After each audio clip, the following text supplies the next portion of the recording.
Hi అండి, welcome back సిరి vlogs. ఎలా ఉన్నారండి? అందరూ బాగున్నారా? ఇవాల్టి వీడియో వచ్చి డ్రెస్కి కానీ బ్లౌజెస్ కానీ డోరీస్ ఎలా స్టిచ్ చేసుకోవాలో ఇవాల్టి వీడియో అండి. ఫస్ట్ అయితే ఫ్యాబ్రిక్ని ఇలా కట్ చేసుకోవాలండి. తర్వాత స్టిచ్చింగ్ వేసే థ్రెడ్స్ ఒక 3 లేయర్స్ తీసుకొని ఈ చివరిని ఎడ్జ్కి అనేది స్టిచ్ చేసుకోవాలండి. చూడండి, ఇలా ఉంది కదండి. ఈ థ్రెడ్స్ అనేవి అలా పెట్టి నీట్గా స్టిచ్ చేసుకోవాలండి. స్టిచ్ చేసుకున్న తర్వాత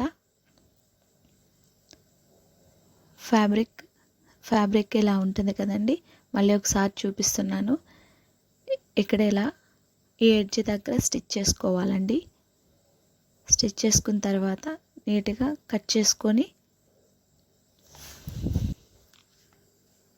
ఇప్పుడైతే ఆ థ్రెడ్స్ అనేటివి లోపలికి ఉండాలండి. క్లాత్ ఫ్యాబ్రిక్ లోపలికి ఉండేలా చూసుకోవాలండి. మనం స్టిచ్ చేసాం కదండి, అదైతే ఇట్లా లోపలికి ఫోల్డ్ చేసుకొని చూస్తున్నారు కదా, ఇలా అయితే ఫోల్డ్ చేసుకోవాలండి. ఈ ఎడ్జ్, చివరి ఎడ్జ్ మీకైతే నీట్గా అర్థమవుద్దని కొంచెం స్లోగా తీసానండి వీడియో. నిదానంగా చూసి అర్థం చేసుకోండి. ఆ ఎడ్జ్ అనేది లోపలికి ఫోల్డ్ చేసుకొని ఈ థ్రెడ్స్ కూడా లోపల ఉండేలా చూసుకోవాలి. థ్రెడ్స్ అనేవి కొంచెం లాంగ్గా పెట్టుకుంటే మంచిదండి. అంటే కింద లాగడానికి కొంచెం ఈజీగా ఉంటుంది. చూడండి, ఇట్లాగా నీట్గా పెట్టుకొని లోపలికి పెట్టుకొని స్టిచ్ చేసుకోవాలండి. మీకు కొంచెం లావుగా కావాలన్నా కొంచెం సన్నగా కావాలన్నా ఎలా అయినా మీకు తగ్గట్టు స్టిచ్ చేసుకుని ఎలా పెట్టినా కొంచెం నీట్గా వస్తుందండి. వీటిల్లోనే 3 టైప్స్గా ఉన్నాయండి. డోరీస్ 3 టైప్స్గా మనం స్టిచ్ చేసుకోవచ్చు, డిజైన్ చేసుకోవచ్చు. ఈ మెథడ్ అయితే ఫస్ట్ మీకు ఎక్స్ప్లెయిన్ చేస్తున్నానండి.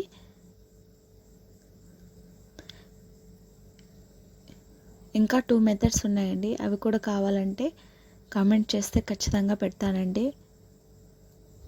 ఎవరైతే మా వీడియోస్ చూస్తూ ఉన్నారో ప్లీజ్ సబ్స్క్రైబ్ అండి. నీట్గా ఇట్లా కట్ చేసుకోవాలండి. చివరి ఎడ్జ్ వరకు ఈ ఎక్స్ట్రా ఉండే క్లాత్ని కొంచెం కట్ చేసుకోవాలి. మరీ కట్ చేసుకున్నారంటే డోరీస్ మనం లాగేటప్పుడు క్లాత్ అనేది బయటకు వచ్చేస్తుంది. అప్పుడు చూసేదానికి బాగుంటుందండి. నీట్గా కొంచెం గ్యాప్ ఉండిచ్చి, అంటే ఫోల్డ్ చేసుకున్నా మనకు లాగిన ఊడిపోకుండా ఉండేలా చూసుకోవాలండి. ఇప్పుడు లాంగ్గా వేసుకున్నాం కదా థ్రెడ్, ఆ థ్రెడ్ని చిన్నగా కిందకి లాక్కోవాలండి. తెగిపోదు, 3 లేయర్స్ వేసాం కదా, బట్ నో ప్రాబ్లం. చిన్నగా లాగండి. కిందికి థ్రెడ్ అంటే పైకి ఈ చేతితో కానీ రైట్ హ్యాండ్ కానీ క్లాత్ జరుపుకుంటే సరిపోతుందండి. పై క్లాత్ పైకి నెట్టుకుంటూ దారాన్ని కొంచెం కిందికి లాగితే సరిపోతుందండి. చూడండి, ఈ విధంగా అయితే తీసుకోవాలి.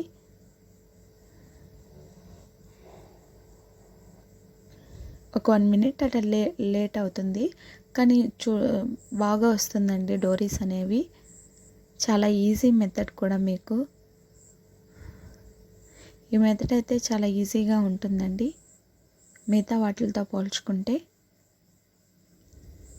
చూడండి, ఏ విధంగా అయితే డోరీస్ తయారు చేయాలి చూస్తున్నారు కదా. ఇట్లా నీట్గా చక్కగా వచ్చేస్తుంది. డ్రెస్కి కానీ బ్లౌజెస్కి కానీ నీట్గా వేసుకోవచ్చు. ఈ వీడియో కానీ మీకు నచ్చినట్లయితే please comment and subscribe, like అండి.